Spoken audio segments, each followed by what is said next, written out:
ఇతరులు పెళ్లి చేసుకున్నా కూడా ఆర్థిక సహాయాన్ని అందించడం ద్వారా ఈ సమాజంలో దివ్యాంగులకు ఈ సమాజం మమ్మల్ని నిర్లక్ష్యంగా చూస్తుంది, మా పట్ల ఈ సమాజానికి ప్రేమ లేదేమో, గౌరవం లేదేమో అనే అనుమానాన్ని దూరం చేయడానికి ఈరోజు ఈ కార్యక్రమాలు తీసుకోవడం జరిగింది. ఇవే కాకుండా ప్రభుత్వ నియామకాలలో అదేవిధంగా ఈ మధ్యకాలంలో క్రీడలలో కూడా దివ్యాంగులను రాణించే విధంగా పారా ఒలింపిక్స్లో మెడల్ సాధించిన ఒక అమ్మాయికి గ్రూప్ 2 ఉద్యోగం ఇచ్చి దివ్యాంగులు కూడా క్రీడలలో రాణిస్తే ప్రభుత్వ ఉద్యోగం వస్తుంది అని చెప్పి ఈరోజు మన ప్రభుత్వం నిర్ణయం తీసుకొని అన్నీ బాగున్నాయి. ఈరోజు సమాజంతో పోటీ పడడమే కష్టమైన పరిస్థితులు ఉన్నాయి. అత్యంత తీవ్రమైన పోటీ ఎదుర్కొంటున్న ఈ సందర్భంలో ఈ తీవ్ర పోటీ ఉన్న సమాజంలో దివ్యాంగులకు అవకాశాలు రావేమో అని బాధపడాల్సిన అవసరం లేకుండా అది విద్యలో కానీ ఉద్యోగాలలో కానీ క్రీడలలో కానీ దివ్యాంగులు ఏమాత్రం రాణించినా వాళ్ళని ప్రోత్సహించాలని చెప్పి ఈరోజు మా ప్రభుత్వం పనిచేస్తుంది.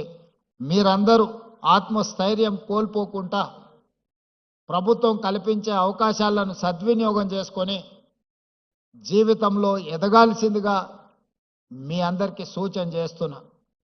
మనందరికీ ముఖ్యంగా దివ్యాంగులకు ఒక్కరే ఒకరు స్ఫూర్తి ఈ ప్రాంతం నుంచి, సూదిని జైపాల్ రెడ్డి గారు.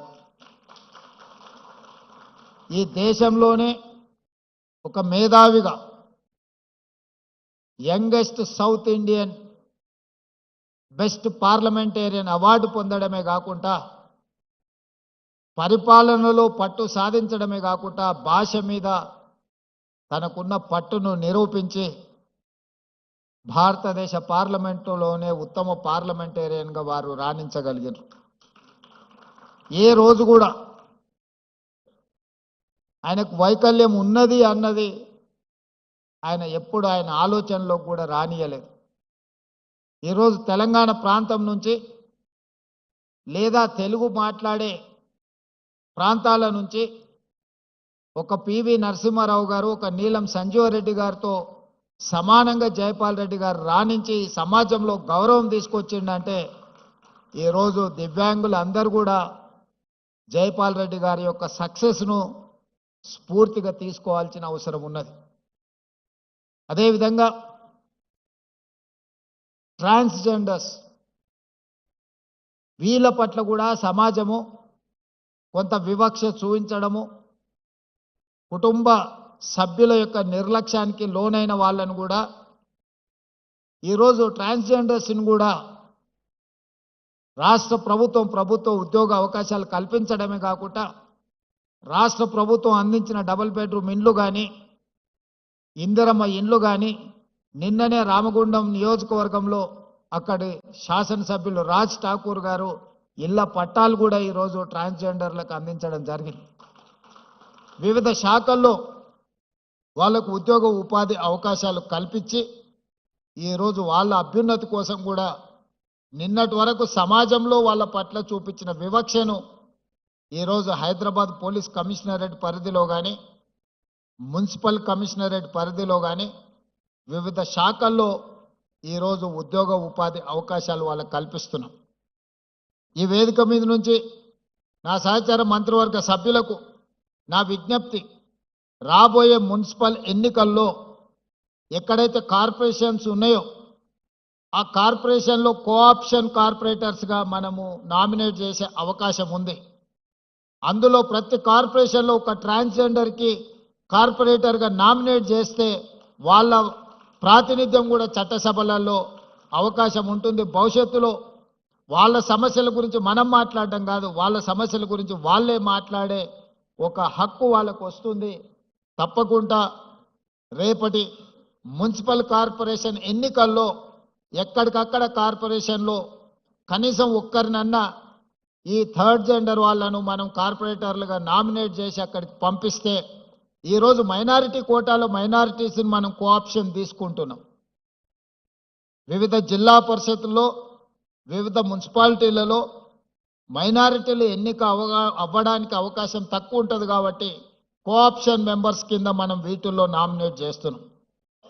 అదే విధానాలలో ట్రాన్స్జెండర్స్ను కూడా మనము కోఆప్షన్ మెంబర్స్గా ఈ కార్పొరేషన్లో పంపిస్తే వాళ్ళు వాళ్ళ సమస్యల మీద మాట్లాడుకోవడమే కాకుండా మాకు కూడా ఈ సమాజంలో మేము భాగస్వాములము, ఈ సమాజంలో ఆడవాళ్లతో మగవాళ్లతో సమానంగా మాకు అవకాశాలు ఉన్నాయి. ఈ ప్రభుత్వం మమ్మల్ని కూడా మానవత్వంతో చూస్తుంది, మమ్మల్ని మనుషులుగా గుర్తిస్తుంది. ఈ ప్రభుత్వం మాకు అండగా నిలబడ్డదని వాళ్ళు కూడా భావించే అవకాశం ఉంటుంది. కాబట్టి రేపటి మున్సిపల్ ఎన్నికలలో వాళ్ళని కోఆప్షన్ మెంబర్లుగా మున్సిపల్ కార్పొరేషన్లలో మనము కోఆప్ట్ చేసుకుంటే బాగుంటుంది. ఇది నా ఆలోచన. తప్పకుండా రేపు జరగబోయే మంత్రివర్గ సమావేశంలో దీనికి సంబంధించి ఒక నిర్ణయం తీసుకుంటే కూడా సముచితంగా ఉంటుంది అని నేను భావిస్తున్నా. అదేవిధంగా వృద్ధ తల్లిదండ్రులు వాళ్ళ రెక్కల కష్టం, వాళ్ళ రక్తాన్ని చెమటగా మార్చి తమ పిల్లల్ని తాము తిన్నా తినకపోయినా రూపాయి కూడబెట్టి వాళ్ళకు ఆస్తులు కానీ విద్యలు కానీ అన్నిటిని అందిస్తే వాళ్ళు వయసు మీద పడ్డప్పుడు కొంతమంది ఆ తల్లిదండ్రులను నిర్లక్ష్యం చేస్తున్నారు. అందుకే ఈరోజు డే కేంద్రాలుగా వయసు మీద పడిన వాళ్ళకు ఒక రిక్రియేషన్ ప్లేసు, అక్కడ అన్ని వసతులతో దేశంలోనే మొట్టమొదటిసారి వయసు మీద పడిన కుటుంబ సభ్యులకు ఈరోజు ప్రభుత్వమే కుటుంబంగా మారి వాళ్ళందరినీ ఒక దగ్గరికి తీసుకొచ్చి వాళ్ళందరినీ కూడా ప్రణామ్ పేరు మీద వాళ్ళందరినీ ఒక దగ్గరికి చేర్చి వాళ్ళకు అవసరమైన మానసిక ఉత్సాహాన్ని అందించడమే కాకుండా ఈ సమాజంలో ఈ సమాజం కోసము తమ కుటుంబ సభ్యుల కోసం సర్వం త్యాగం చేసిన తల్లిదండ్రులను ఆదుకోవాలని ఈరోజు ప్రణామ్ కార్యక్రమాన్ని కూడా మన ప్రభుత్వం తీసుకున్నది. మొన్న జరిగిన గ్రూప్ 1 గ్రూప్ 2 నియామక పత్రాలు అందించిన సందర్భంగా నేను ఒక మాట చెప్పిన. ఇక్కడ సెలెక్ట్ అయిన ప్రభుత్వ ఉద్యోగులు 90% పేద కుటుంబాల నుంచి గ్రామీణ ప్రాంతాల నుంచి వచ్చిన వాళ్ళే ఎక్కువ ఉన్నారు. మీకు ఈరోజు చదువు వచ్చి ఉద్యోగం వచ్చిన తర్వాత మీకు శ్రీమంతులైన తల్లిదండ్రులు